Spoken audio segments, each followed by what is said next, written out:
Saudara-saudara kaum muslimin rahimakumullah.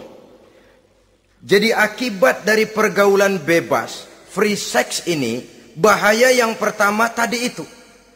Hilangnya ketentraman dalam hidup. Mungkin orang lain tidak tahu. Hansip nggak lihat. Orang tua bisa kita bohongin. Tapi ketentraman. Was-was. Apalagi kalau kita merasa bahwa ini akan menimbulkan satu akibat. Entah dalam bentuk nantinya terjadi kehamilan. Si laki-laki juga tidak tenang. Khawatir kalau nanti dituntut. Si perempuan juga setelah melakukan pergaulan bebas itu hilang ketentraman hidupnya. Apalagi kalau dia harus kehilangan sesuatu yang sangat berharga dalam kehidupannya. Kegadisan katakanlah, keperawanan katakanlah begitu. Sesuatu yang semestinya dijaga dan dijunjung tinggi. Tapi kadang-kadang memang cinta, inilah yang namanya cinta. Sehingga cinta itu katanya buta. Kalau sudah buta, apa saja terasa jadi indah, apa saja diserahkan.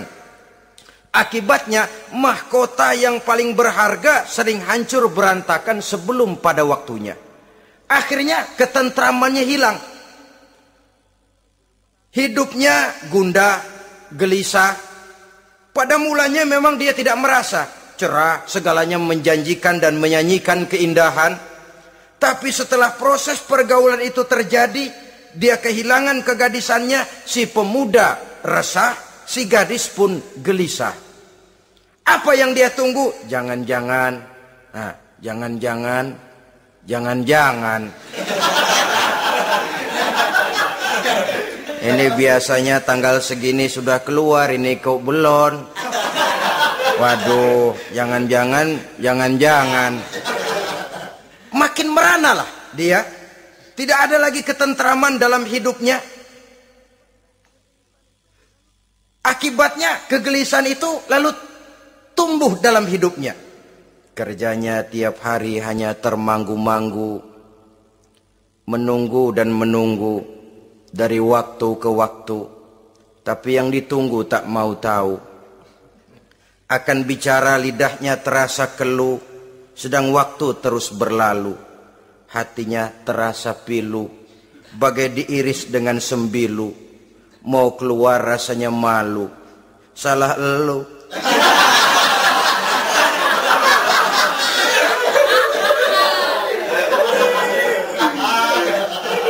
Iya toh? Salah elu. Ngapa nggak sabar nunggu pengulu?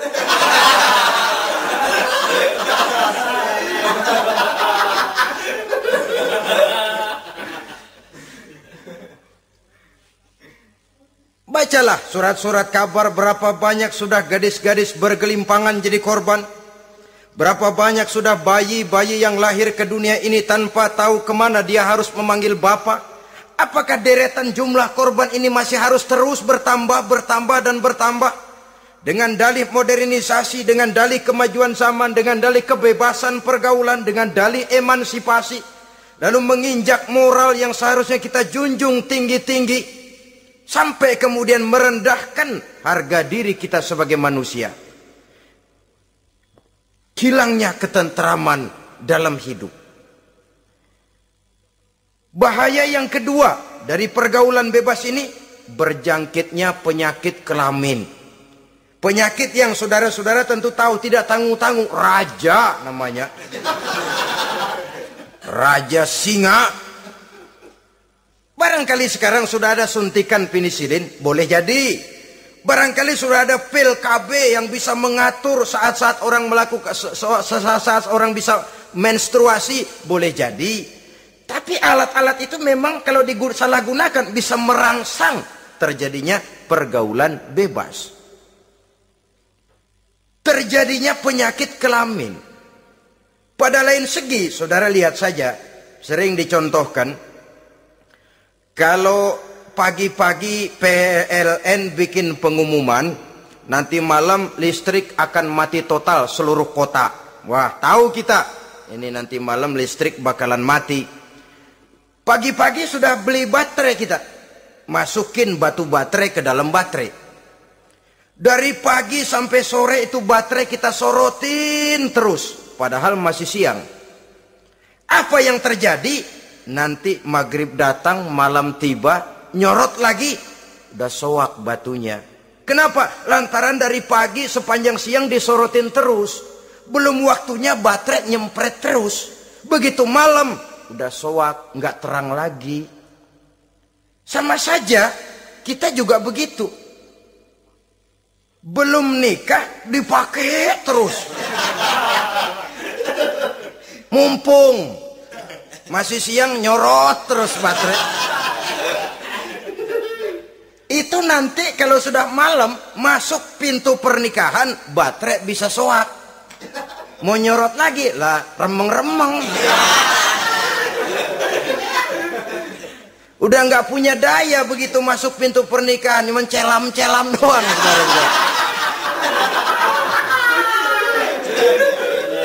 Kata orang-orang bisa assalamualaikum doang, nggak masuk, keluar lagi udah. Permisi doang. Saudara hadirin yang saya hormati, jadi itu juga termasuk satu jenis penyakit yang nantinya tentu akan merusak dan mengganggu keharmonisan hidup berumah tangga. Apalagi kalau sampai di tempat-tempat yang merupakan prostitusi umum, yang segala macam jenis bisa tumplek-blek di situ. Kita bisa bayangkan jenis penyakit-penyakit yang tumbuh di sana. Jadi dengan demikian saudara-saudara, yang kedua bahaya dari free sex ini bisa menimbulkan penyakit kelamin. Yang ketiga, mengganggu kelangsungan keturunan. Apalah dosanya anak-anak kita kalau mereka harus terlahir dengan membawa penyakit yang diwariskan oleh orang tuanya? Sudah kita ini bersalah, kesalahan itu terus diteruskan oleh anak kita juga. Alangkah kejamnya kelangsungan daripada keturunan. Sehingga dengan demikian saudara-saudara, kalau Islam memberikan pintu legitimasi lewat aturan yang disebut pernikahan atau perkawinan, maka itu memang untuk kepentingan dari kemanfaatan manusia itu sendiri. Penyakit yang keempat dari bahaya free sex ini, kita tahu bahwa seks memperturutkan nafsu seks itu sama dengan bayi. Bayi kalau nggak disapi, saudara-saudara, disapih ya, diberhentiin nyusu, itu sampai SMP SMA juga ngempeng terus dia. Kadang-kadang seorang ibu kan berat, aduh anak saya mau disapih, kasihan. Terus jangan disapi, sampai SMA masih ngempeng dia. Nafsu begitu, kalau diperturutkan, tidak diblokir, ya terus dan terus. Umumnya nggak ada orang yang nggak ketagihan kalau sudah melakukan hubungan seksual. Sehingga ada orang terlambat nikah, ketika ditanya bagaimana kamu nikah, nyesel kenapa? Kalau tahu enak dari dulu aja.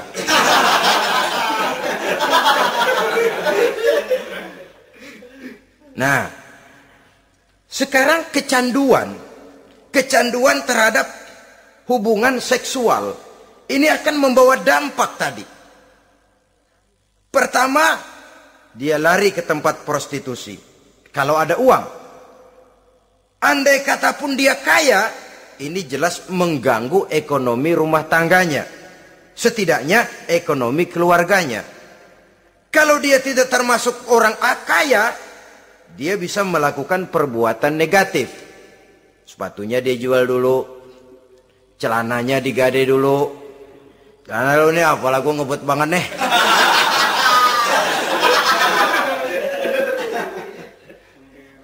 Itu sudah mengarah kepada ekonomi.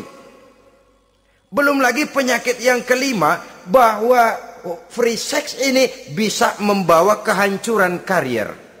Saudara lihat ya, walaupun tidak karena free sex sepenuhnya, tapi pengaruhnya. Konon Julius Caesar yang begitu gagah perkasa, takluk dan bertekuk lutut di bawah kaki Cleopatra.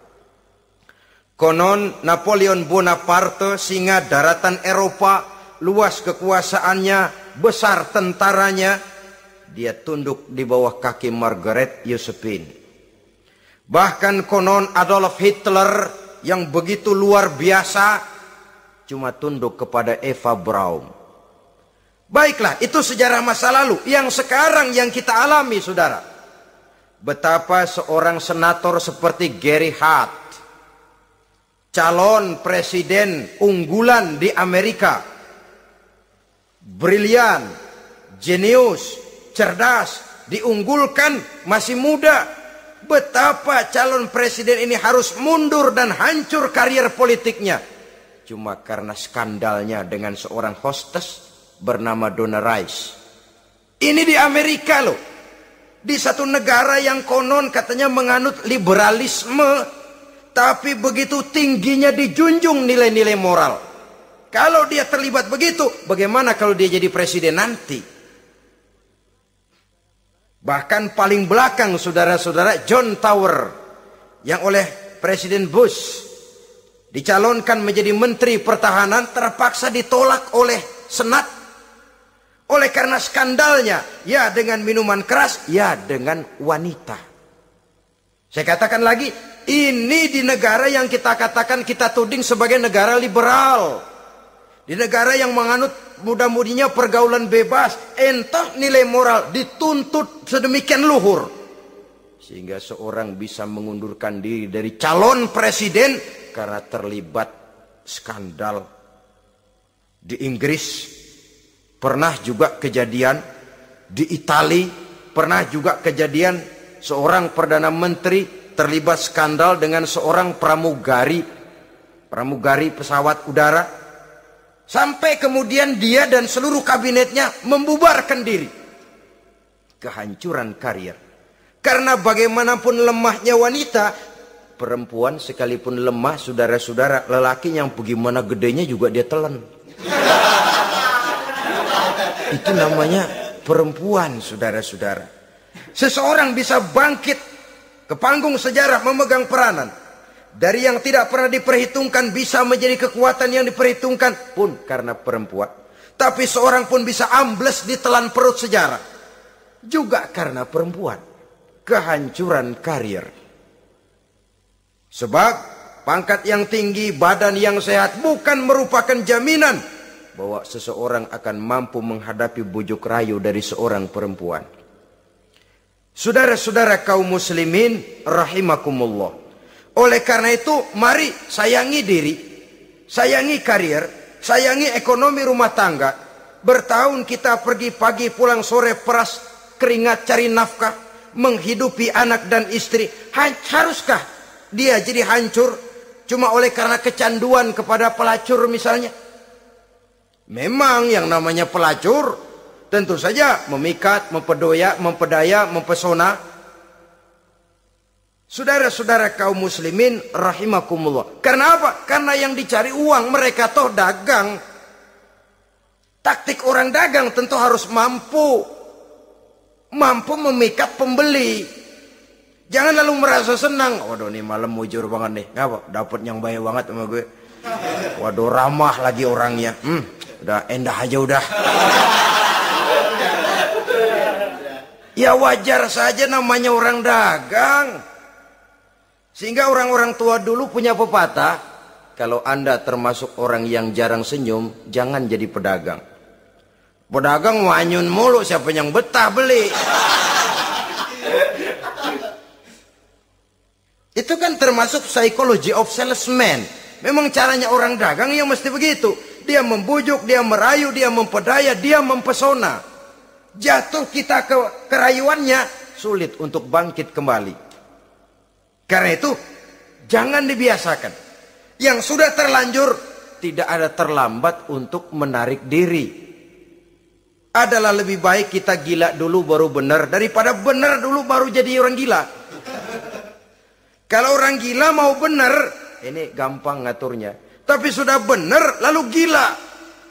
Ini repot, saudara-saudara. Dibilangin apa-apa, dia pernah jadi orang benar. Lebih baik kita memulai hidup ini dengan lembaran kelabu. Kalau pada akhirnya kita bisa mengganti dengan lembaran-lembaran putih. Daripada kita mulai dengan lembaran putih, kalau akhirnya jadi kelabu. Yang paling baik tentu putih sejak lembaran pertama sampai kepada lembaran terakhirnya. Saudara-saudara kaum muslimin rahimakumullah. Lalu selain zina, apa penyimpangan-penyimpangan seksual itu? Ya, penyimpangan yang umum yang tidak dilakukan oleh sepasang suami istri dinamakanlah dia dengan zina. Tapi kadang orang mencari jalan lain untuk menyalurkan insting seksualnya itu. Ada misalnya dia puasa emang kagak doyan, budak seharian kagak makan, capek. Olahraga ndak suka olahraga. Sementara tegangannya tegangan tinggi. Baca buku yang parno seneng. Kalau ngomong selalu yang nyerempet-nyerempet. Akibatnya apa? Dia puasa tidak, olahraga tidak. Dia bisa jatuh kepada yang disebut onani atau masturbasi. Ada ulama mengharamkan ini, ada yang memakruhkan saja. Tapi bagaimanapun itu merupakan satu perbuatan dosa. Sungguh pun oleh ilmu kedokteran tidak dipandang sebagai sesuatu yang membahayakan barangkali. Tapi pada umumnya lalu lahir rasa minder, rasa rendah diri, dan masturbasi atau onani itu termasuk zina tangan. Ya walaupun dosanya tidak sebesar zina biasa, sebab jangan lupa mata bisa zina, zina mata ia memandang sesuatu yang haram. Tangan bisa zina, zina tangan termasuk onani. Hidung bisa zina, zina hidung, ya saudara lebih tahulah. Ini termasuk jenis penyimpangan. Atau kemudian ada lagi jenis lain. Seseorang yang menyalurkan insting seksualnya kepada makhluk sejenisnya. Laki-laki kepada laki-laki. Itu yang kita kenal dengan istilah homoseksual. Itu bukan barang baru itu. Di zaman Nabi Lut itu sudah terjadi dan mereka dikutuk oleh Allah Subhanahu wa taala. Homoseksual itu termasuk dosa besar. Sekarang ini orang malah menuntut dilindungi haknya. Sehingga kaum gay di Amerika itu pernah demonstrasi menuntut perlindungan hak. Bahkan mereka sudah tidak perlu sembunyi-sembunyi lagi, bahkan ada yang hidup berumah tangga. Ini ya terlepas dari penyakit kejiwaan yang memang harus disembuhkan dan perlu pengobatan khusus. Tapi homoseksual dilihat dari segi agama merupakan satu perbuatan yang berdosa. Dan dosanya besar. Atau perempuan dengan perempuan.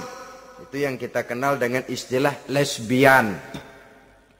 Kadang-kadang karena patah hati ngelihat laki bawaannya udah gedek aja udah. Tadinya kebangatan digombalin, kebangatan percaya penuh. Habis turayuan 17 lapangan keluar semua. Akhirnya dia berhadapan dengan kenyataan yang membuat dia kecewa. Broken, benci kepada laki-laki. Ada yang bersimpati sesama jenisnya. Terjadilah pergaulan intim sesama perempuan. Itu yang kita kenal dengan istilah lesbian. Dan itu pun merupakan penyimpangan yang juga berdosa pelakunya itu. Dua. Ada penyimpangan lain yang disebut eksibisionisme. Apa itu? Seseorang memperoleh kepuasan seksual apabila dia memamerkan. Ngunjuk-ngunjukin. Ini termasuk penyakit kejiwaan. Penyakit pameran. Memamerkan auratnya kepada orang lain. Di situ dia merasakan satu kepuasan. Jangankan memamerkan ya, dalam artian memperlihatkan. Melihat begitu saja sudah bukan perbuatan yang baik, apalagi sampai memamerkan. Kemudian juga termasuk penyimpangan ini apalagi? Apa yang dinamakan dengan masochisme. Apa dia? Seseorang yang baru mendapat kepuasan seksual melalui penderitaan, penyiksaan, atau dikenal juga dengan sadisme ini. Melakukan hubungan seksual melalui penyiksaan, penghinaan, penderitaan. Di sana dia merasakan ada kepuasan seksual. Ini merupakan penyimpangan yang berbahaya. Sudah hubungan seksualnya di luar pernikahan berbahaya dan berdosa besar. Membuat orang lain menderita dan sakit, itu juga merupakan suatu perbuatan dosa. Kemudian yang kelima, apa yang disebut dengan pedofilia. Belakangan ini kita sering baca surat kabar atau majalah, ada orang tua berhubungan dengan anak kandungnya sendiri. Inna lillahi wa inna ilaihi raji'un. Ini udah bapak moyangnya dosa ini. Sudah zinanya dosa dilakukan kepada anak kandung sendiri. Bahkan pernah 2 orang anak kandungnya masih SMP digarap sekaligus oleh bapak kandungnya sendiri.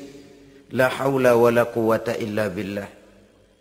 Sudah kayak apa hati orang tua? Anaknya sendiri, bapak moyangnya dosa.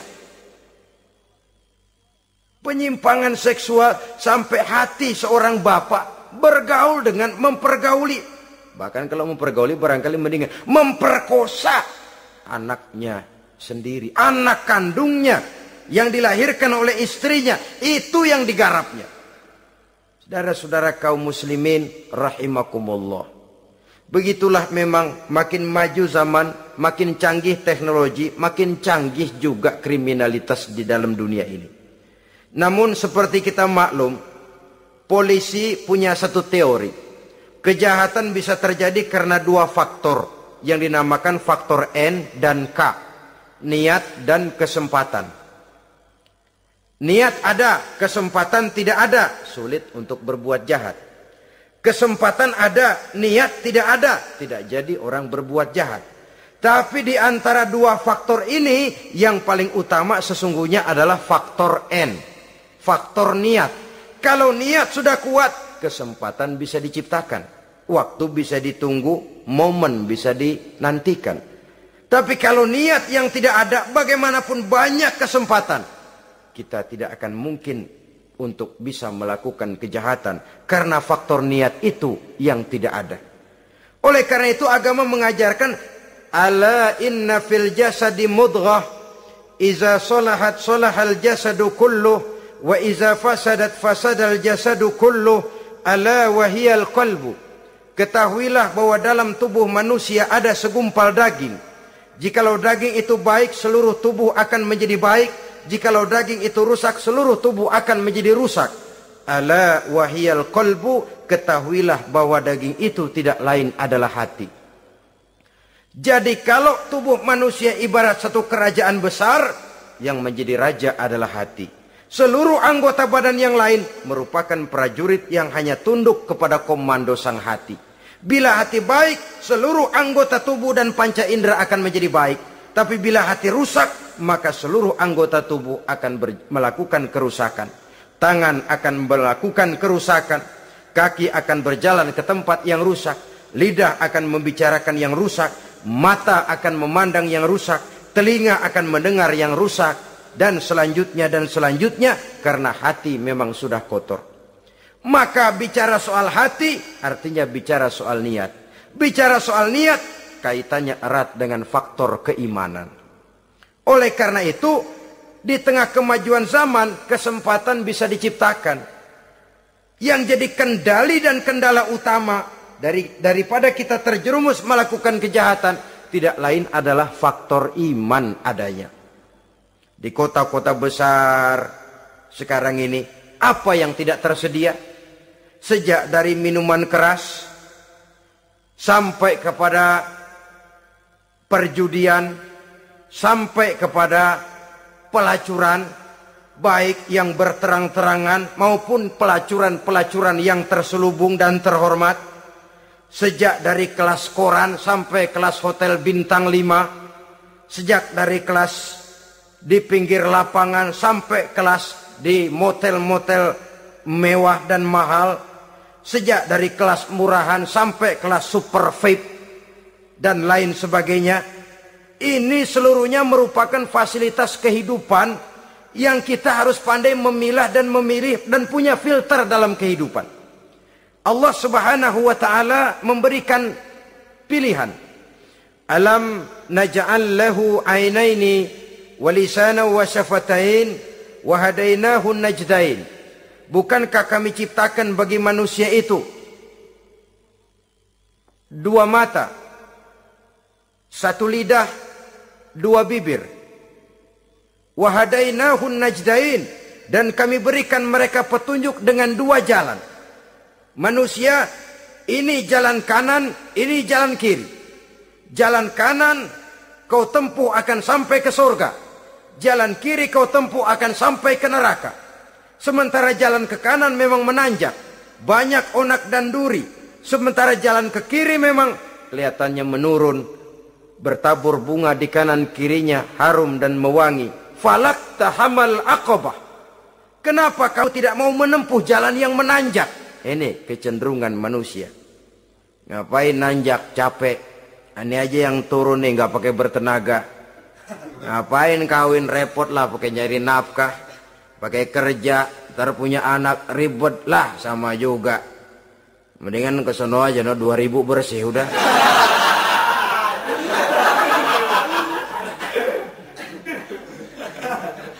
Falak tahammal aqabah. Mengapa kamu tidak mau menempuh jalan yang nampaknya menanjak ini, padahal di ujungnya menanti pancaran sinar kebahagiaan?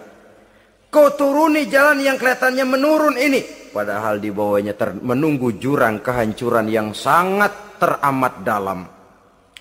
Saudara-saudara kaum muslimin rahimakumullah. Dengan demikian, apabila Islam melarang manusia dengan larangan yang keras, jangan terjebak dalam pergaulan bebas, jangan berendam di dalam free sex, sesungguhnya adalah untuk kepentingan daripada manusia itu sendiri. Untuk martabatnya sebagai makhluk yang mulia tetap terjaga, ketenangan dan ketentraman hidupnya tetap terpelihara, jauh dari segala macam penyakit kelamin yang bisa membahayakan dirinya dan keturunannya, membawa kemantapan dan kemapanan di dalam ekonomi, dan juga jenjang karier yang dititinya, jenjang karier yang ditempuhnya. Taruh kata tidak menanjak, tapi juga tidak menurun. Sekurangnya dia bisa mempertahankan apa yang sudah diperolehnya itu. Ad-dunya mata' wa khairu mata'iha al-mar'atus salihah. Dunia ini memang kesenangan, mata', perhiasan, dan perhiasan yang baik adalah perempuan yang soleh. Perempuan yang soleh yang tidak hanya memberikan kenikmatan jasmani, tapi juga memberikan ketentraman rohani, yang diikat dengan satu tali formal yang dinamakan dengan pernikahan atau perkawinan. Sah baik menurut agama juga menurut negara. Kita bisa menikmati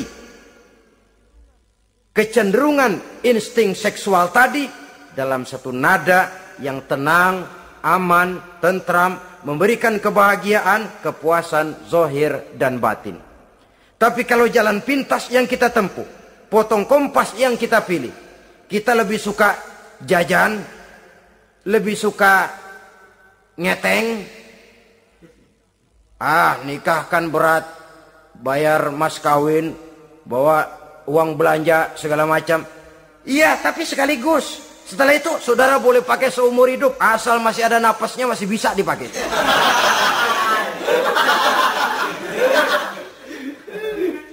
Tapi apabila potong kompas tadi, jajan yang kita tempuh kelihatannya memang ringan, 2000, ya mendingan dikit 5-10 ribu. Atau kalau sudah kelas VIP bisa ratusan bahkan jutaan. Sekali, 2 kali, 3 kali. Kalau dihitung-hitung bangkrut nggak karu-karuan gitu. Maka agama ini diturunkan untuk kepentingan manusia, guna membawa kebahagiaan hidup sejak dari dunia sampai ke akhirat. Kepada adik-adik remaja, para pemuda, jika sudah mampu memberikan nafkah, laksanakanlah pernikahan atau perkawinan. Jika belum mampu, maka jauhilah hal-hal yang dapat menimbulkan rangsangan seksual. Boleh dengan jalan berpuasa, memperbanyak olahraga, menggiatkan studi-studi klub, diskusi dan sebagainya.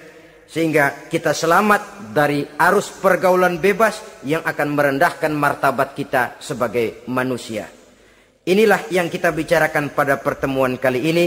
Terima kasih atas segala perhatian, mohon maaf atas segala kekurangan. Usikum wa nafsi bitaqwallah. Wassalamualaikum warahmatullahi wabarakatuh. Waalaikumsalam warahmatullahi wabarakatuh.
Assalamualaikum warahmatullahi wabarakatuh. Waalaikumsalam warahmatullahi wabarakatuh. Bismillahirrahmanirrahim. Alhamdulillahi rabbil alamin. Wassalatu wassalamu ala asyrafil anbiya'i wal mursalin. Imamil muttaqin. Sayyidil ghurril muhajjalin Sayyidina wa maulana Muhammadin wa ala alihi wa ashabihil mujahidin at-tahirin, amma ba'du. Saudara-saudara kaum muslimin rahimakumullah. Di zaman Rasulullah sallallahu alaihi wasallam adalah seorang pemuda bernama Ikaf bin Khalid. Ia seorang pemuda yang ganteng, sehat, tidak impoten, suka bergaul dengan wanita, suka pesta, dan memang ia orang kaya. Ia selalu menunda-nunda perkawinan dengan berbagai alasan-alasan yang tidak syar'i. Sampailah keadaan Ikaf bin Khalid ini kepada baginda Nabi, sehingga ia dipanggil oleh baginda Nabi. Setelah sampai, ditanyalah Ikaf bin Khalid ini, "Hai Ikaf, saya ya Rasulullah. Kau sudah punya istri?" "Belum ya Rasulullah." "Juga tidak punya budak sahaya?"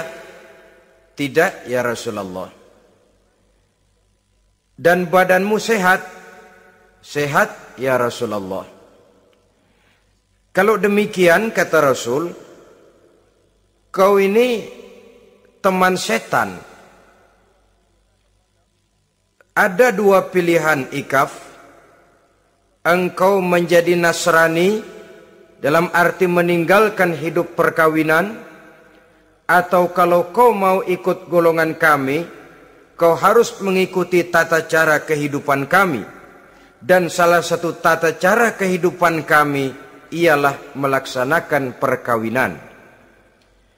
Yang kemudian Ikaf bin Khalid ini oleh baginda Rasul dicarikan seorang gadis bernama Karimah binti Kulsum al-Humairi, dan kawinlah Ikaf bin Khalid ini. Dari riwayat singkat ini, saudara-saudara, Rasulullah Shallallahu Alaihi Wasallam melihat bahwa kehidupan Ikaf bin Khalid ini adalah kehidupan yang lazimnya barangkali di zaman sekarang dinamakan kehidupan dari orang-orang yang gemar melakukan free sex alias sammenleven alias hidup bersama tanpa melakukan pernikahan.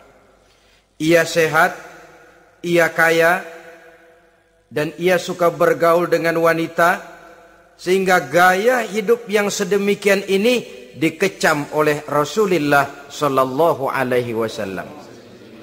Dua pilihan ditawarkan: menjadi pendeta Nasrani yang bebas dari ikatan perkawinan, atau kalau mau menjadi Muslim, ikutlah cara hidup kami, kata Rasul. Dan di antara cara hidup kami adalah melakukan apa yang dinamakan dengan perkawinan. Sebagaimana yang kita maklum, manusia adalah makhluk berketurunan terus-menerus sebagai makhluk dua jenis, laki-laki dan perempuan. Keduanya jelas saling memerlukan, saling membutuhkan. Kita laki-laki perlu perempuan, perempuan juga perlu laki-laki, walaupun perempuan pora-poranya lebih pintar daripada laki-laki. Biasanya laki-laki kalau sudah jatuh cinta paling kurang se-RW tahu itu. Sana bicara, kemari bicara. Perempuan lebih pandai menyimpan perasaannya. Nah, pada laki-laki diciptakan zat laki-laki yang dinamakan spermatozoa, dan pada perempuan terdapat indung telur yang dinamakan ovum. Kedua zat itu harus bertemu, dan untuk itu Allah Subhanahu wa taala menciptakan kekuatan tarik-menarik antara laki-laki dan perempuan. Diciptakan laki-laki dalam biologis yang laki-laki, diciptakan perempuan dalam biologis yang perempuan. Lemah, gemulai, lembut, menarik, ayu, lemot, denok, geboy. Diciptakan magnet yang merupakan kekuatan tarik-menarik antara laki-laki dan perempuan. Dan bila ada persesuaian, maka akan terjadilah persatuan tubuh yang disebut koitus. Bila pada saat itu kebetulan terjadi pengeluaran ovum, maka kedua zat itu akan bertemu di dalam diri perempuan. Dan inilah yang dinamakan konsepsi, yakni permulaan pembinaan jasmaniah makhluk baru dalam rahim seorang perempuan. Inilah makna firman Allah dalam surah An-Nisa ayat pertama. A'udzubillahi minasyaitonir rajim. Ya ayyuhan nasu taqu rabbakumul ladzi khalaqakum min nafsin wahidah wa khalaqa minha zawjaha wa batha minhuma rijalan katsiran wa nisaa. Wahai manusia, bertakwalah kamu kepada Tuhanmu yang telah menciptakan kamu dari diri yang satu, kemudian diciptakan dari diri yang satu itu pasangannya, dan dari keduanya berkembang biaklah manusia menjadi bersuku-suku dan berbangsa-bangsa. Pada contoh lain, dari proses pembentukan jasmania makhluk manusia dalam rahim ini, Al-Baqarah 223 menjelaskan bahwa seorang laki-laki adalah seperti petani, seorang perempuan adalah seperti ladang. Petani adalah yang mencangkul sawah, menebarkan benih, sementara ladang adalah tempat bersemayam benih-benih itu, tempat dia tumbuh dan berkembang membawa manfaat bagi kehidupan ini. Dengan bahasa yang indah, Quran mengatakan, nisa'ukum harthul lakum fa'tu harthakum anna syi'tum. Istri-istrimu adalah laksana sawah ladang bagimu, maka cangkulah, datangilah sawah ladangmu menurut cara yang kamu suka. Saudara-saudara kaum muslimin rahimakumullah, Belakangan ini orang sering membicarakan pendidikan seks bagi anak-anak. Menurut pendapat saya, walaupun itu diperlukan, tapi tidak harus dilakukan secara menggebu, dan masih banyak hal-hal mendesak lainnya yang lebih perlu dibicarakan ketimbang bagaimana memberikan pendidikan seks kepada anak-anak kecil. Barangkali yang memerlukan, yang sering bertanya tentang seks cuma terbatas kepada anak-anak kecil di kota-kota besar, yang oleh perkembangan teknologi dan komunikasi, daya pikirnya memang sudah sedemikian maju. Tapi berapa ribu jumlah anak-anak kecil yang semacam itu? Selebihnya puluhan juta anak-anak kecil yang tinggal di daerah-daerah terpencil, di provinsi-provinsi lain, di luar keramaian, yang sama sekali belum perlu untuk hal-hal yang semacam itu. Haruskah cuma untuk membela yang 1.000 atau 2.000 orang ini saja, lalu kita mengabaikan yang puluhan juta adanya? Kita masih harus membicarakan bagaimana kurikulum pendidikan yang mapan. Kita harus membicarakan bagaimana sistem pendidikan yang memadai. Saudara-saudara, Quran sendiri harus kita katakan berbicara soal seks, tapi gaya bahasanya sopan. Ajaran yang terkandung di dalamnya luhur, tidak terbuka belak-belakan.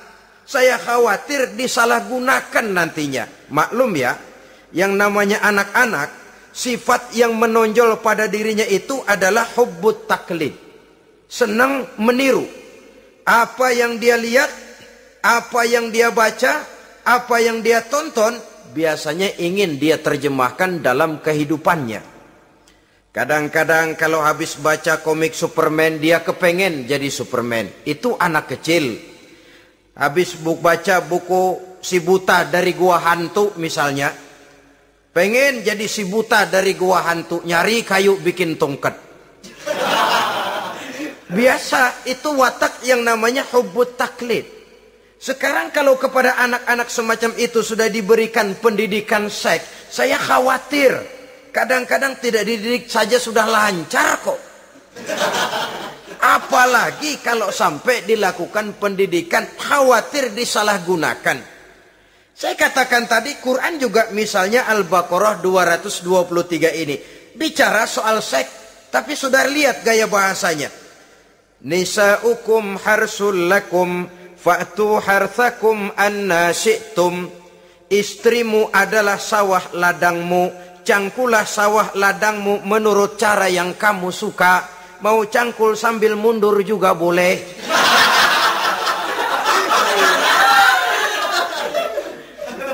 Teknik mencangkul terserah kita, asal yang dicangkul sawah ladang sendiri. Jangan sawah ladang orang lain dipaculin, marah yang punya. Kita lihat di sini betapa dalam gaya bahasa yang sopan Al-Quran berbicara soal ini. Saudara-saudara kaum muslimin rahimakumullah, kesenangan melakukan hubungan seksual digerakkan oleh satu energi, oleh satu kekuatan dalam diri manusia yang dinamakan insting seksual atau libido. Dan libido merupakan energi yang terbesar dalam tubuh manusia. Ini harus disalurkan. Sebab kalau tidak, bahaya.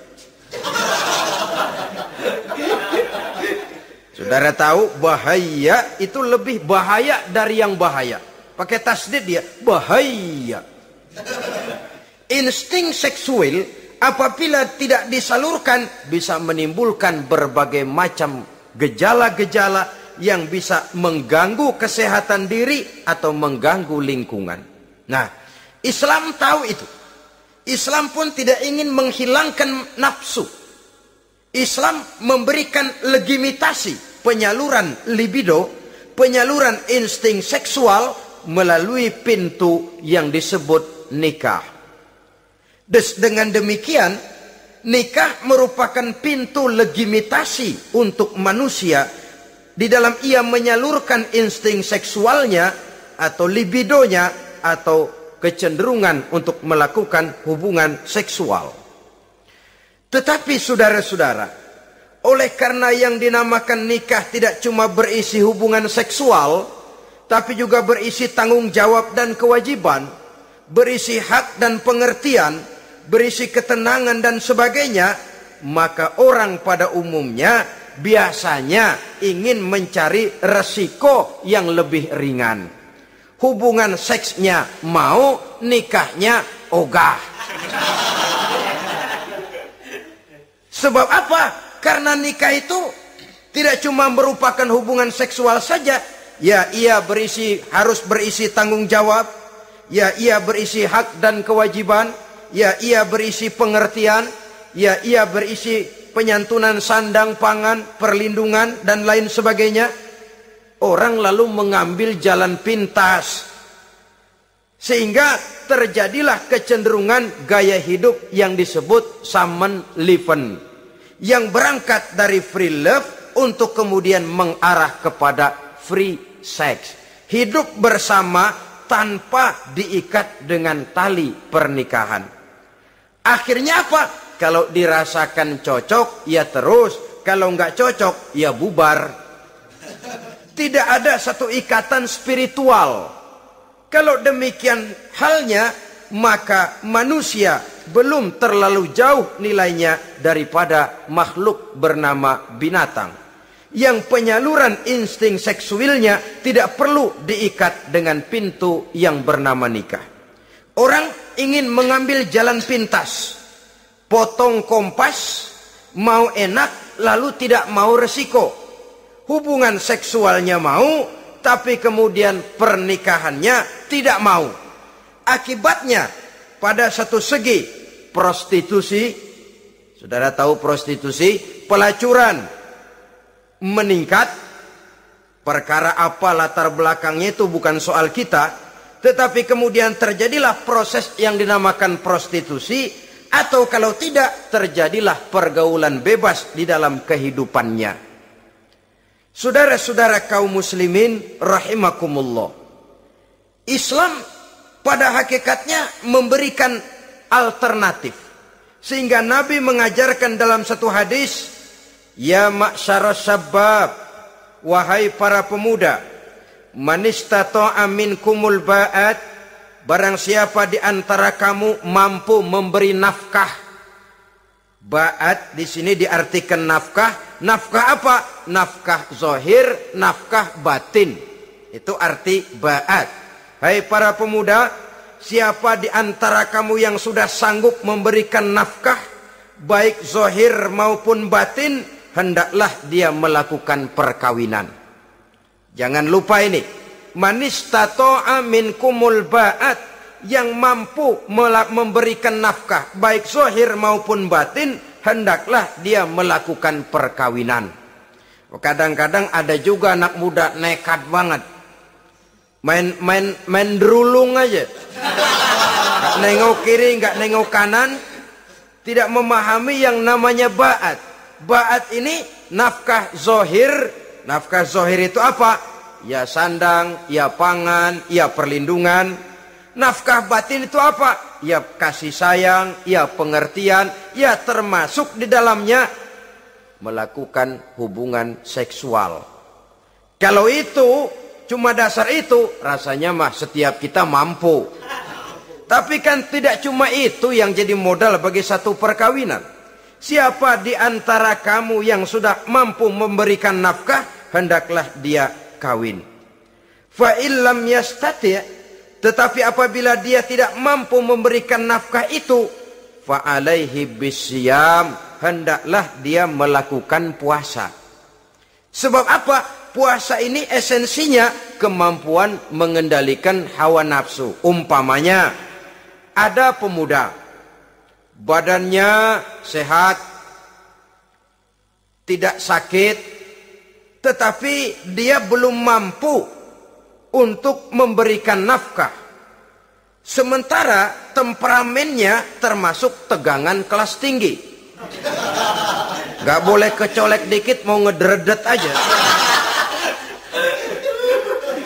Yang semacam ini oleh Nabi, fa'alaihi bisyam. Kalau memang belum mampu memberikan nafkah, hendaklah puasa. Sebab apa? Puasa lebih mengendalikan diri. Saudara-saudara, apabila puasa ini pun dirasakan juga berat, maka ada cara lain untuk menetralisir libido itu tadi. Kecenderungan untuk melakukan hubungan seksual. Dengan apa misalnya? Dengan jalan melakukan olahraga. Dengan melakukan olahraga, hormon yang membentuk libido tersalurkan, terkuras melalui energi yang dikeluarkan pada saat melakukan olahraga. Atau dengan jalan yang keempat, menjauhi hal-hal yang bisa menimbulkan rangsangan seksual. Bisa dengan puasa tadi, bisa dengan olahraga, bisa dengan lain-lain yang kira-kira bisa menghindarkan kita dari hal-hal yang bisa menimbulkan rangsangan seksual. Sehingga Al-Quran pada surah Al-Isra ayat 32 berpesan, La taqrabuz zina innahu kana fahishatan wa sa'a sabila. Jangan kamu mendekati zina, sebab sesungguhnya zina perbuatan yang keji dan jalan yang sangat buruk. Jangan mendekati zina. Mendekati zina artinya mendekati hal-hal yang bisa membawa kita kepada perbuatan zina. Termasuk misalnya bacaan-bacaan Parno. Nah, ya. Itu Parno nggak boleh dibaca. Blue film, ngintip, ini juga penyakit ini.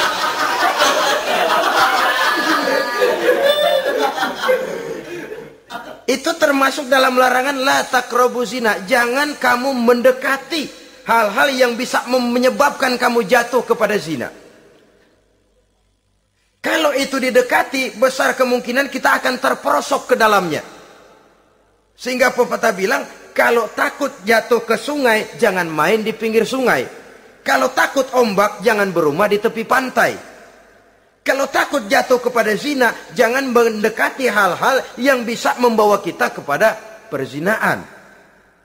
Nah, saya merasa prihatin bahwa dimanapun di dunia ini, modernisasi, kemajuan sering membawa proses pergeseran nilai. Cepatnya arus komunikasi. Apa yang terjadi di Amerika hari ini bisa kita tahu hari ini. Apa yang terjadi di Eropa hari ini bisa kita saksikan hari ini. Proses komunikasi yang sedemikian canggih membawa dampak proses pergeseran nilai dalam diri dan kehidupan manusia. Akibatnya dia banyak tahu, dia banyak melihat, dia banyak mendengar. Kalau dia tidak punya filter, dia akan mudah terhanyut oleh nilai-nilai yang menggeser dia dari tuntunan ajaran agamanya. Maka dengan demikian saudara-saudara, Islam memberikan legitimasi terhadap penyaluran insting seksual melalui pintu yang disebut nikah. Dan Islam mencela apa yang disebut samenleven, free love atau free sex alias hidup bersama tanpa melakukan pernikahan. Apa yang akan terjadi dalam kehidupan ini apabila manusia bergaul sebebas-bebasnya tanpa terikat lagi oleh norma dan kaedah kehidupan beragama? Sudah cukup banyak korban bergelimpangan dari arus yang namanya pergaulan bebas dengan dalih new morality, kebudayaan moral baru yang terlepas dari bimbingan kehidupan beragama. Saudara-saudara kaum muslimin rahimakumullah. Dulu zaman kakek kita itu kalau pacaran, saudara-saudara, biasanya yang laki di luar, yang perempuan di dalam. Paling-paling pagar dibolongin. Ya orang dulu itu kan rumahnya pakai pagar toh. Kalau sudah pagar itu bolong, si yang laki masukkan jarinya ke pagar. Nanti dipegang jari itu oleh tangan si perempuan dari dalam. Cuma beradu tangan doang, endahnya bukan main udah.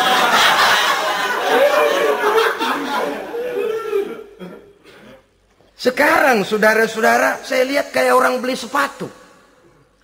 Orang beli sepatu curang banget. Beli mah belum tentu jadi, nyedengin hayo aja.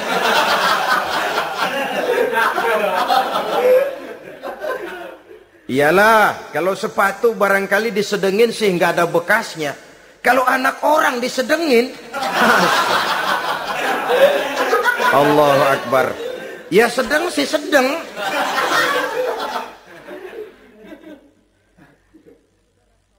Saudara-saudara kaum muslimin rahimakumullah. Terhadap pintu legitimasi ini pun kalau manusia sudah sanggup melakukan ba'at, baik nafkah zahir maupun nafkah batin. Kalau itu tidak bisa dia lakukan, hendaklah dia menjaga diri dari hal-hal yang bisa menjerumuskan dia ke tempat zina. Bisa dengan puasa, bisa dengan memperbanyak olahraga, bisa dengan menggiatkan belajar, study club, diskusi. Ada pepatah mengatakan 3 hal yang bisa membawa kerusakan. 3 kosong. Kosong iman, kosong kantong, kosong perut. 3 kosong ini yang sering membawa kerusakan dalam diri manusia. Pertama, kosong iman.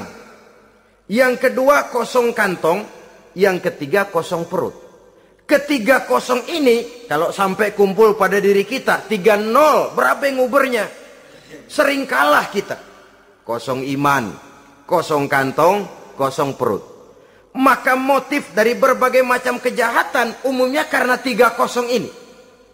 Orang bisa jatuh ke tempat zina, bisa jatuh kepada korupsi, bisa jatuh kepada perampokan, pencurian, dan berbagai macam perbuatan negatif. Pertama, kosong iman. Kalau sudah kosong iman, ini kosong yang paling berbahaya. Dia tidak ada lagi yang ditakutin. Polisi, ya apa selamanya polisi mau nongkrongin dia. Kalau sudah kosong iman, ini sudah tidak ada lagi norma yang diindahkannya. Yang kedua, kosong kantong. Orang kalau kosong kantong, mudah gelap mata. Bawaannya udah was-was mulu uring-uringan. Kosong kantong. Yang ketiga, kosong perut. Kosong perut ini lapar, kemiskinan maksudnya, bisa membuat orang jadi jahat, bisa membuat orang menjadi pelacur, bisa membuat orang jadi koruptor, bisa membuat orang jadi penjahat. Itu motifnya karena kosong perut.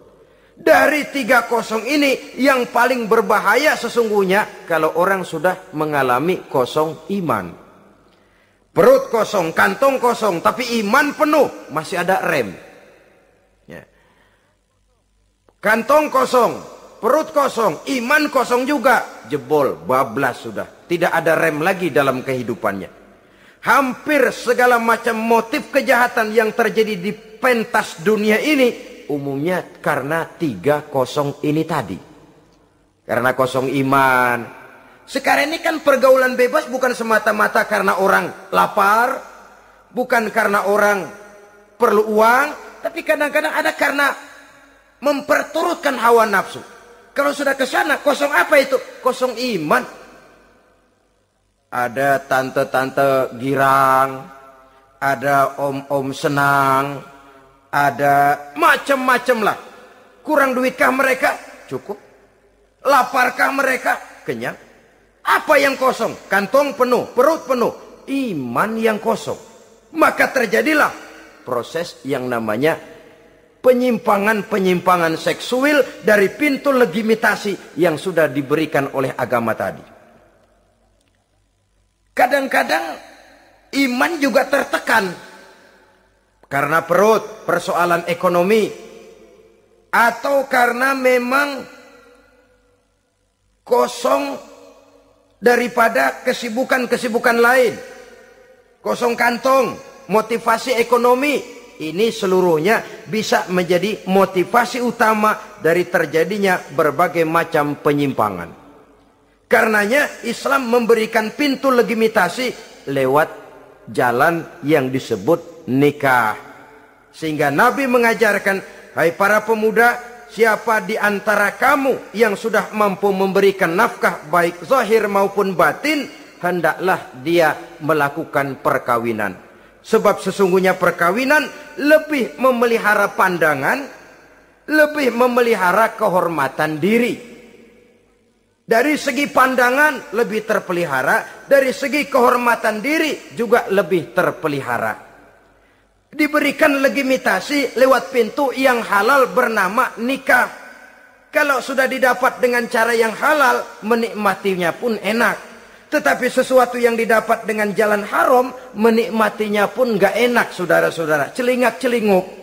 Contoh yang paling dekat, kucing aja, kucing. Kucing ya, kalau memang ikan boleh nyolong dia curi di dapur ikan itu. Makannya gak tenang dia. Matanya selata pelotot. Ada kaleng jatuh, lari kencang bener dia. Rupanya kucing sendiri tahu kalau yang dia makan itu barang curian. Tapi kalau ikan kita yang kasih tuh ikan, kucing geledek bunyi, anteng aja dia. Kenapa? Dia tahu benar ikan yang dia makan itu ikan yang didapat dari pemberian orang, resmi, formal, sah. Begitu juga hubungan seksual ini. Kalau resmi diikat dengan tali pernikahan, orang tenang-tenang saja. Tenang, aman, ayem, tentram. Tapi kalau yang nyolong-nyolong, lihatin dah. Segera dibopun pisang. Mana nyamuk gede-gede banget. Gerusak, gerusuk. Hansip lewat kabur dia. Padahal Hansip mah lagi ronda. Tapi ada semacam perasaan bahwa ini belum waktunya. Itu yang tidak bisa mendatangkan ketenangan dalam menikmati hubungan seksual itu tadi.